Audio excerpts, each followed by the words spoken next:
Well, Big D flying solo again tonight, but I'm not solo now. I've got a very good mate of mine joining us to tell us a little bit about what's happening with him. I know he's coming to southeast Queensland in the next couple of weeks, so I thought we'd find out a little bit more. And, of course, I speak of Ben Ransom, and he joins me now. Benny, how are you, man?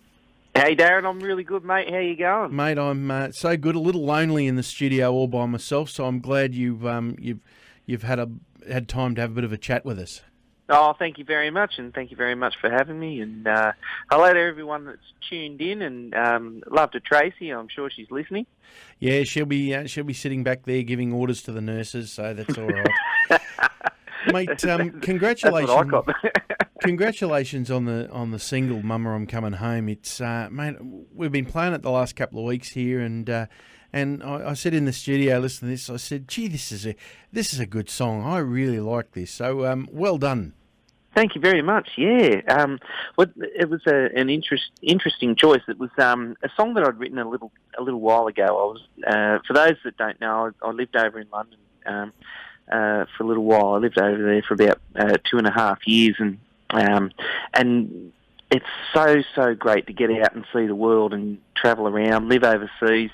But like any expat will tell you, you always miss home. You always miss the little things about home, be it Vegemite or brown snakes, whatever takes your fancy. And so, yeah, I wrote this song all about, essentially it's about being homesick. And it ended up being a real crowd favourite. So we would do it live shows, and when we did the album, the Ben Ransom live album, and we were listening to the tracks that we thought would be good as singles, I picked this one, and I thought, I wanted to do this one because, it's got a really nice feel and it had a really great vibe about it, and I thought that it would appeal to sort of, the more sort of traditional country side of things that we do, Anyway, it ended up being a great track, and it's been extremely well received, which I'm very pleased about. I'm so glad that people like yourself are playing it. Mate, it must be a totally different set than when you're putting together a live album. The dynamics of the music changes completely, that if you're going into the studio to record something, that you can maybe add some different value with, some different musos that you can get together. That must have been a challenge for you. Well, it was in a sense because what we wanted to do was try and capture the feel of being a show. And we recorded the album down at a place called The Basement down in Sydney. And for anyone that's been down at The Basement in Sydney, it's one of those incredible, iconic venues that has had, massive artists come and perform on the stage. And we had the opportunity to record there, and thankfully it actually turned out all right. So we then turned it into an album. But we knew that we always knew that we were going to record the album there, or record the show, and still in the back of our minds, we're thinking, if it goes pear-shaped, maybe we won't turn it into an album. But then, how do we structure our set so that we create sort of a good feel and a nice flow and stuff? And Don Walker, who is the keyboardist for Cold Chisel, he does all of Cold Chisel's sets. And this is going off on a bit of a tangent, but there really is something behind the thought processes that go into how you structure a set at a live show. Thankfully it turned out all right, like I mentioned, and there's some high points and there's some low points. And when I mean low points, I mean there's points where we sort of bring it back and we can be a little bit more intimate and talk about the songs, and then it's sort of back up again, and we tearing across the stage, carrying on like crazy people, and so at the end of the day, I think it's all about feel. Well, the feel's right there, that's for sure. And Mama, I'm Coming Home's getting plenty of airplay because it's sitting at number 22 on this week's country tracks, up to 19. Oh, you beauty! Up to 19 last week, but sitting on 22 this week. So it's been in there. It's only been in there 4 weeks, and it's well entrenched in the top 30. So congratulations with that, Ben. Thank you very much. Yeah, I was having a chat about the. I try to avoid looking at charts and gauging myself against other people, against what I'm trying to say is sort of comparing yourself against other artists. But the fact that it's in there and it's getting played and it's being enjoyed by people is what I like. And so long as it captures the feel of being at a live show, that's it. That's awesome. And I'd rather it be a song that sort of, hangs around and is played often rather than be like a flash in the pan, one-hit wonder where it, shoots straight to the top and then falls out. So, absolutely, yeah. You're spot on there because it's not about whether it shoots up to number one because everyone played it for 1 week. This is getting constant play to be sitting around in that number 20 mark. So it's at number 22. It's something everyone can be proud of. Mate, I want to talk about the Broadbeach Country Music Festival coming up very shortly. I caught up with James Blundell earlier on tonight, and James is playing there. He played at the first one 2 years ago. 2 years ago it was, and and he was saying there, and I'm thinking to myself, oh, that's months away. Why are we talking about that? And I look up and I say it's 2 weeks away, or a week and a half. It's crept up on us in no time, mate. You got plenty of gigs there. What are you doing over the weekend at Broadbeach?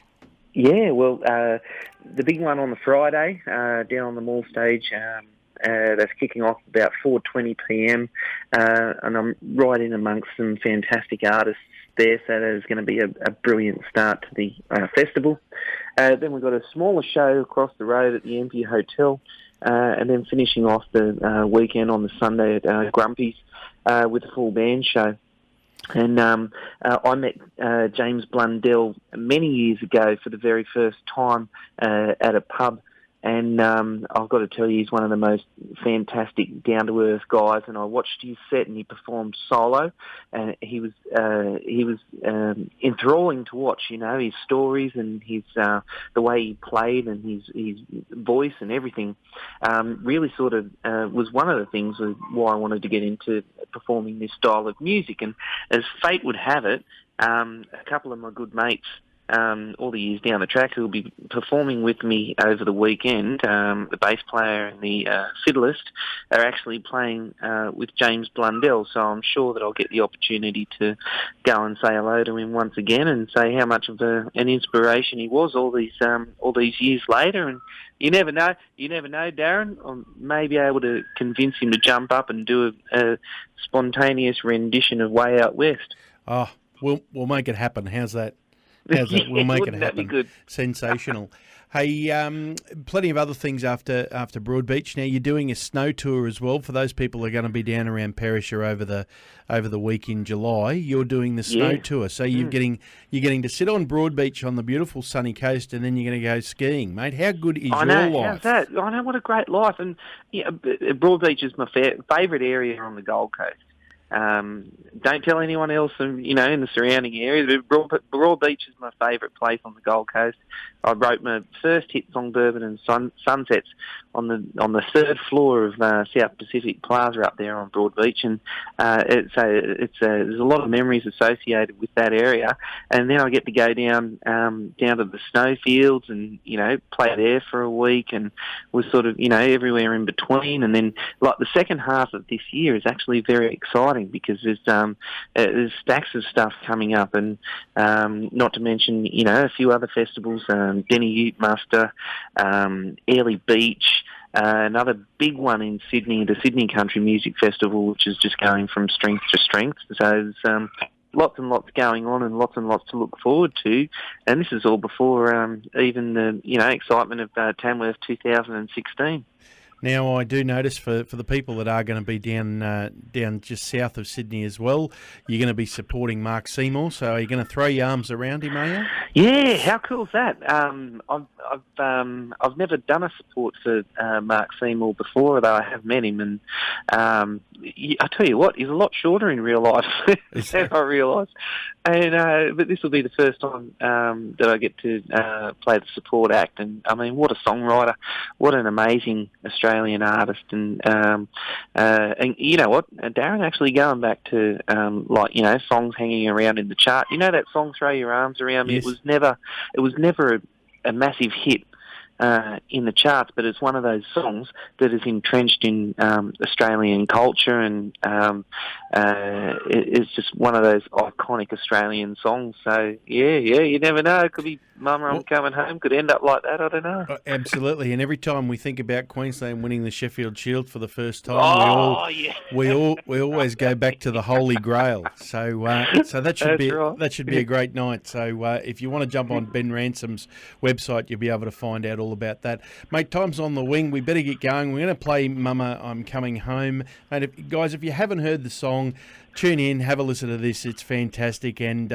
make sure you get along and say good day to Ben Ransom at one of these 2,000 festivals that he's doing over the next 12 months. Yeah, please do. I'd love to. I love chatting with everyone. So yes, come up and say hello. It's an absolute pleasure to talk to all the fans and all the people that are there, and especially people like yourself. Thank you very much, Darren. My pleasure. Good on you, Ben. And here it is, "Mama, I'm Coming Home."